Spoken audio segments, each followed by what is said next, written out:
Hello, Nicholas Sperling here. Welcome back to my channel. Today I'm going to be talking about why cis people are obsessed with trans people's genitals.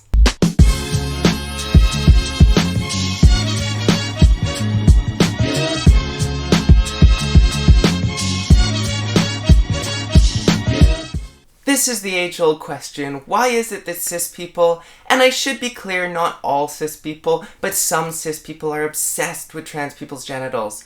Sometimes it's good faith questions that are just asked inappropriately. Sometimes it is an actual fear of people's genitals, and I'm going to get into both of these aspects and why I think that this has become such a hot button issue and something that trans people have to deal with on a regular basis. So let's get the good faith questions out of the way. I think a lot of the time people are genuinely just curious and they have never met a trans person before. They want to know what it means to be trans. They want to know all about what we go through when it comes to transition.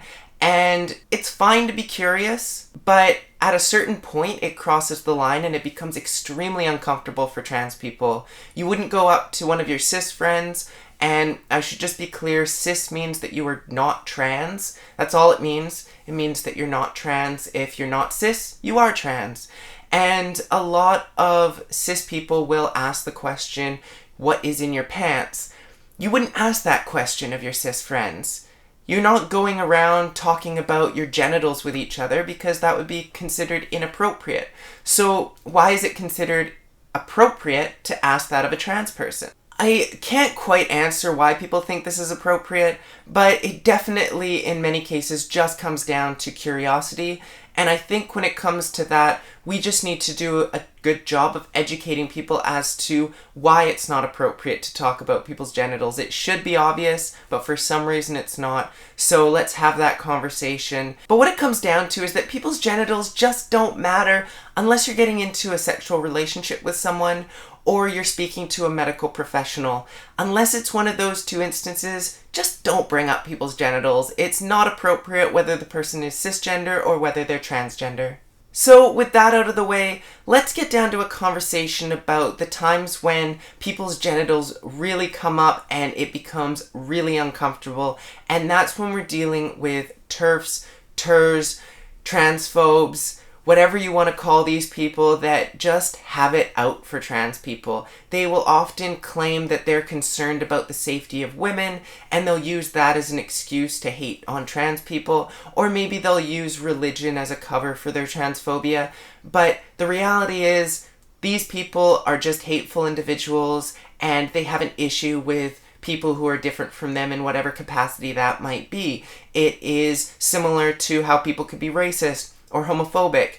It is just another piece that we need to overcome, that we need to educate around, because I feel like society as a whole is grasping the concept of what it means to be trans, is becoming more accepting of what it means to be trans, but there are transphobes in our society, and we need to show people why that is so wrong. With regard to one of the common things that gets brought up, I'm often called a male-bodied individual, and I don't really know what that means. I don't know what it is about my body that is considered male-bodied, but every trans person has a different body, and every trans person has had different surgeries or taken different medication. There is no right way to be trans. A lot of the fear around what these people call male-bodied individuals is that they're going to go into women's spaces and they're going to abuse women.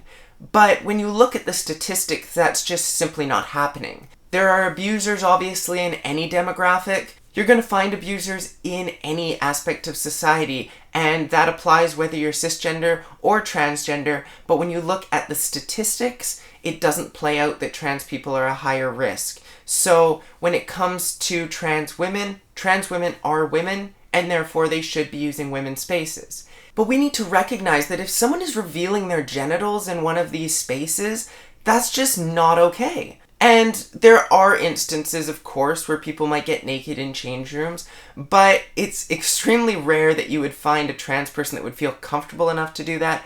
Trans people are typically in danger. If you've got a room full of cis women and you have one trans person and they're concerned that this group of people is going to have an issue with them, they're not going to be very likely to want to change in front of those people. They're going to find an area that is private. They're going to get changed there. Chances are that you are never going to see a trans person revealing their genitals in a space that you're in. And that is just a fear-mongering tactic that these people use in order to try to bar trans people from the spaces that they really should be in.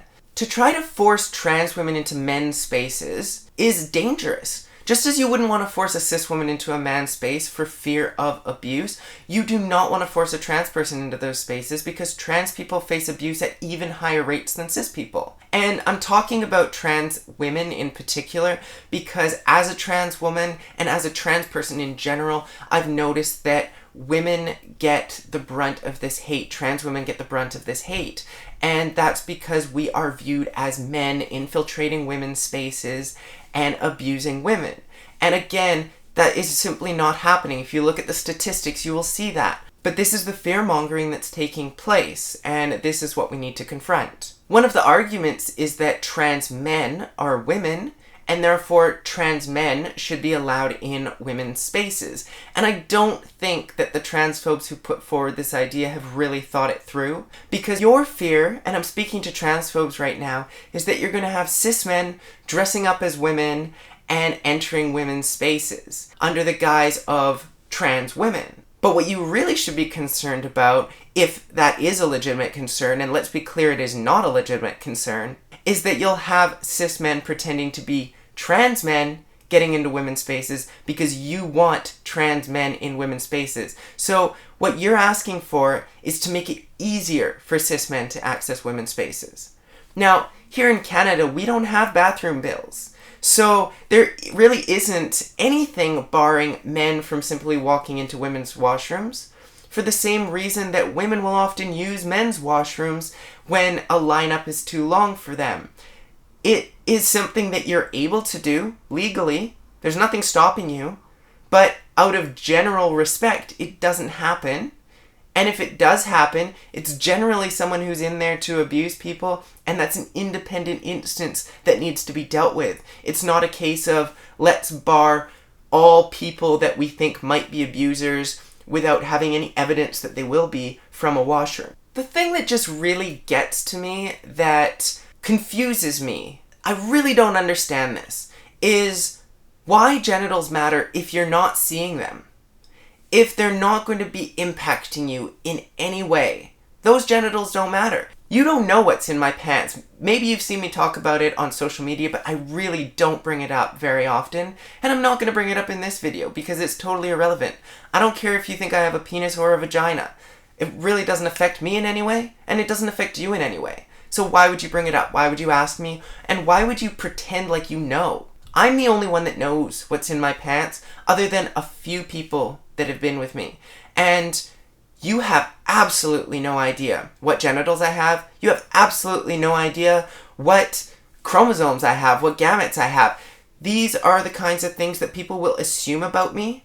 They'll label me as being a certain way, having a certain body part on social media all the time. And my questions are always, how do you know? In some instances, I don't even know. I don't know what chromosomes I have. That's not something I've ever had tested. I have a pretty good idea what they are, but I don't know for sure. So all of you internet experts, you don't have a clue. So don't pretend like you do. Don't pretend like it's an issue. Suck it up. You've been having trans women in women's washrooms, trans men in men's washrooms, non-binary people using the washroom of their choice for an extremely long time, and you haven't known most of the time. It just hasn't affected your life in any way, unless you've dealt with a very small percentage of trans people who are abusers. And let's be clear again, there is a small percentage of trans people that are abusers, but there are also a small percentage of cis people that are abusers. And there's a much higher rate of abusers among cis people because the cis population is larger. It's not like trans people have a higher chance of being abusers.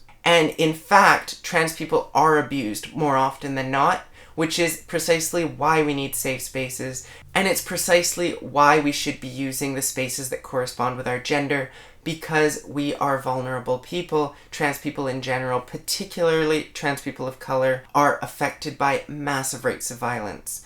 So when it comes to this conversation around genitals, if you're one of these transphobes that is talking about genitals on a regular basis, you are the creep. You're being creepy if you're policing people's genitals, if you're inspecting people's genitals, if you're trying to find out what genitals someone has, you are the creep. Trans people are not the creeps. So that's it for this video. I'm going to continue to use women's spaces. I'm going to continue to play women's sports. I am going to continue living my life as the woman that I am, and I'm going to continue to educate on why that poses no more risk to anyone than having a cis woman doing those exact same things. If you enjoyed this content, please leave a like down below. If you have something to say, please leave a comment. If you want to see more content like this, please hit the subscribe button and hit the bell icon so you get notified every time I post a new video. And until next time, have a great day.